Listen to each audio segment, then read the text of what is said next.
Assalamualaikum warahmatullahi wabarakatuh. Salam sejahtera bagi kita semua. Apa kabar teman-teman semua? Semoga kita selalu berada di dalam lindungan Allah Subhanahu wa taala. Puji dan syukur kita ucapkan kepada Allah Subhanahu wa taala karena telah memberikan nikmat yang banyak kepada kita semua. Shalawat beriringkan salam kita hadiahkan kepada Rasulullah Sallallahu Alaihi Wasallam dengan mengucapkan Allahumma sholli ala Sayyidina Muhammad wa ala ali Sayyidina Muhammad.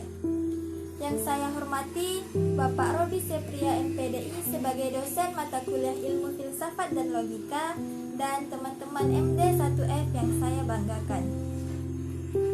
Perkenalkan, nama saya Faiza Hamriani dari Fakultas Dakwah dan Komunikasi.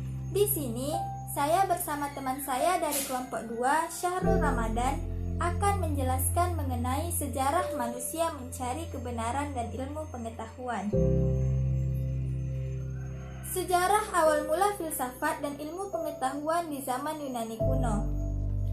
Periode filsafat Yunani merupakan periode yang sangat penting dalam sejarah peradaban manusia. Karena pada waktu itu terjadi perubahan pola pikir manusia dari mite-mite menjadi lebih rasional. Pola pikir mite adalah pola pikir yang mengandalkan mitos-mitos untuk menjelaskan fenomena alam seperti gempa bumi dan pelangi. Gempa bumi tidak dianggap kejadian alam biasa, tetapi dewa bumi sedang menggoyangkan kepalanya. Namun, setelah filsafat ditemukan, fenomena tersebut tidak lagi dianggap sebagai aktivitas dewa, melainkan fenomena alam yang terjadi secara kausalitas. Dan hal ini terus dikembangkan oleh manusia melalui filsafat, sehingga alam dijadikan objek penelitian dan pengkajian sampai dalam bentuk yang paling mutakhir seperti yang kita kenal sekarang. Jadi, perkembangan ilmu pengetahuan yang kita rasakan sekarang ini tidaklah datang secara tiba-tiba, melainkan dari proses panjang yang secara periodik dimulai dari Yunani hingga berkembang secara evolutif dari satu tahapan sejarah ke tahapan yang lain. Adapun sejarah filsafat Yunani terbagi menjadi beberapa tahapan, yaitu filsafat Yunani kuno, filsafat abad pertengahan, Renaissance, modern, dan kontemporer.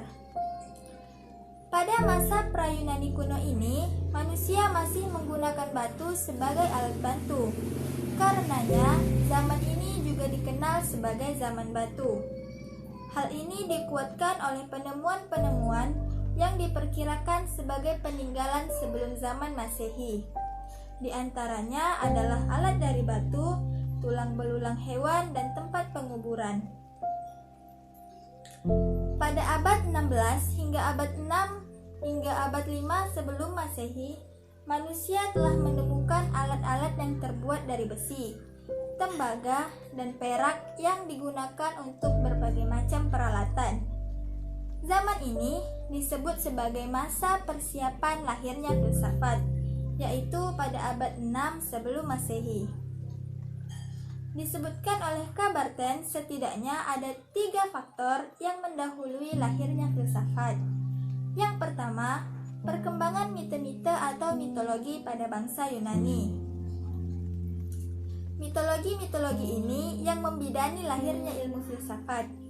Yang kedua, kesustraan Yunani, seperti karya puisi Homerosema. Karya tersebut dijadikan sebagai buku pedoman bagi bangsa Yunani. Dan yang ketiga, pengaruh Timur kuno seperti Mesir dan Babilonia yang sudah mengenal ilmu hitung dan ilmu ukur. Tentu saja, hal ini berdampak positif bagi bangsa Yunani, terutama perannya mendukung perkembangan astronomi Yunani. Disinilah letak kecerdasan bangsa Yunani yang mampu mengelola kembali alam. Artinya, para ahli pikir yang menjadikan alam yang luas dan penuh keselarasan yang menjadi sasaran para ahli filsafat tersebut. atau objek pemikirannya adalah alam semesta. Dari mana terjadinya alam itulah yang menjadi sentral persoalan bagi mereka.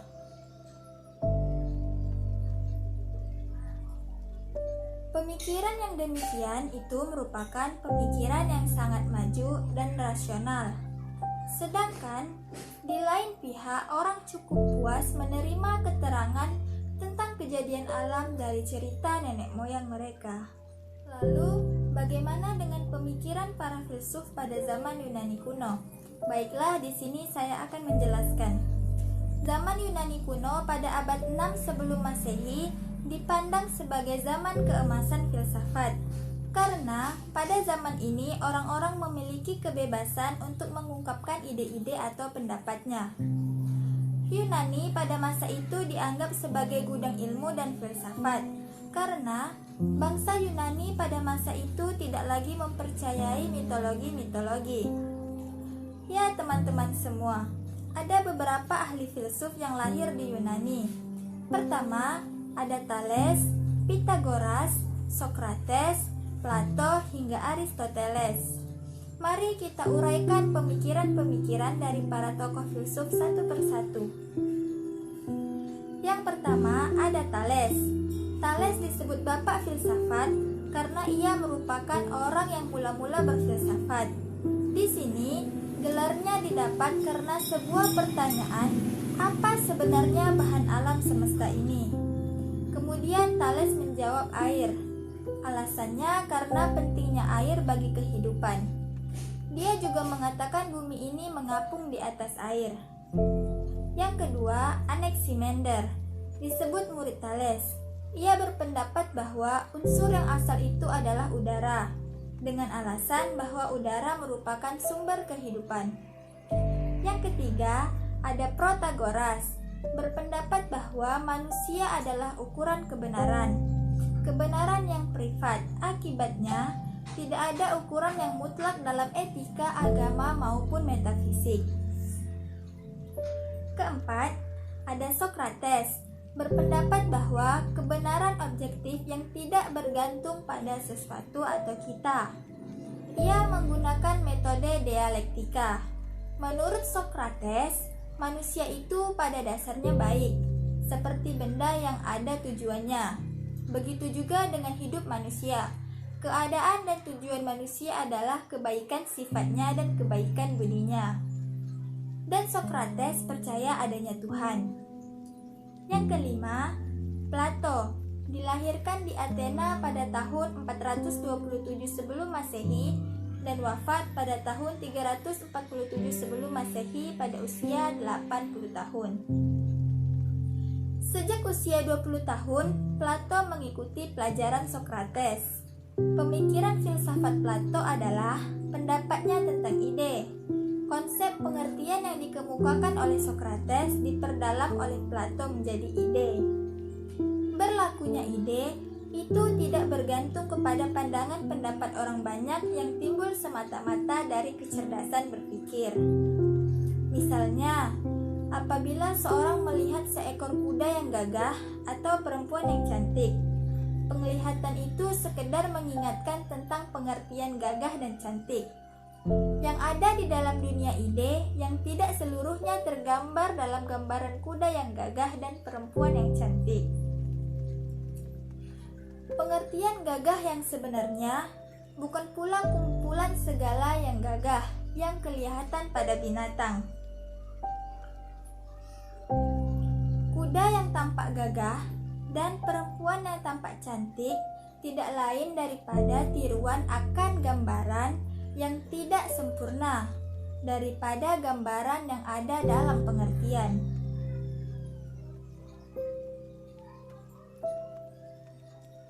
Dan yang terakhir, Aristoteles, berguru kepada Plato di Athena pada sebuah sekolah atau akademi.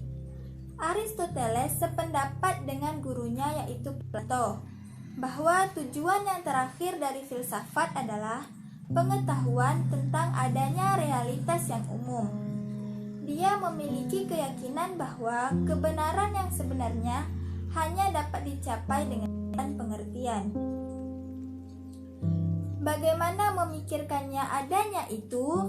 Menurut Aristoteles, adanya itu tidak dapat diketahui dari materi atau benda belaka dan tidak pula dari pikiran semata-mata tentang yang umum. Seperti pendapat Plato, adanya itu terletak dalam barang-barang satu-satunya selama barang itu ditentukan oleh yang umum. Itulah sedikit penjelasan mengenai sejarah ilmu pengetahuan dan pemikiran para filsuf di zaman Yunani kuno. Selanjutnya akan dijelaskan oleh teman saya Syahrul Ramadan. Assalamualaikum warahmatullahi wabarakatuh. Perkenalkan, nama saya Syahrul Ramadan. Saya dari lokal 1F, saya dari kelompok 2 dengan NIM 12040411610. Di sini saya akan membahas dua materi. Materi pertama, mitos dan usaha demitologisasi. Dan materi kedua, jenis dan konsep filsafat alam pra-Yunani Arche. Di sini saya akan membahas terlebih dahulu mitos dan usaha demitologisasi. Apa sih mitos itu? Mitos itu adalah suatu peristiwa yang terjadi pada masa lampau, atau disebut juga dengan cerita lama, atau disebut juga dengan cerita lawas, atau disebut juga dengan legenda, atau disebut juga dengan cerita purba. Nah, apa sih hubungan mitos dengan usaha demitologisasi? Jadi pada masa zaman dahulu, orang-orang masih menjadikan mitos itu menjadi suatu disiplin ilmu pengetahuan, yang mana dengan mitos orang-orang dapat mengetahui maksud dan tujuan terjadinya suatu kejadian alam. Nah, namun berjalannya zaman, berkembangnya ilmu pengetahuan, sains modern, yang mana sains modern mengedepankan akal pikiran yang secara rasional. Nah, di sini mitos sudah jarang orang menggunakan mitos menjadi suatu disiplin ilmu pengetahuan. Nah, datanglah seorang filsuf yang berasal dari Jerman yang bernama Rudolf Kalkbruckmann.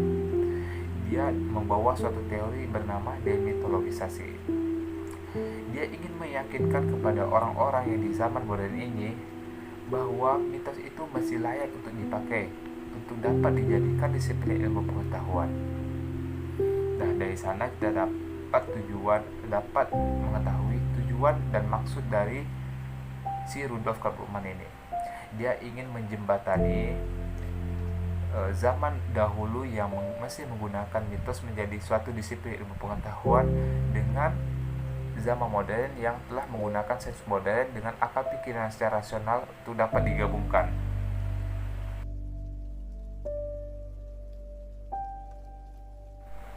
Baik, saya akan lanjutkan materi yang kedua, jenis dan konsep filsafat alam pra-Yunani Arche.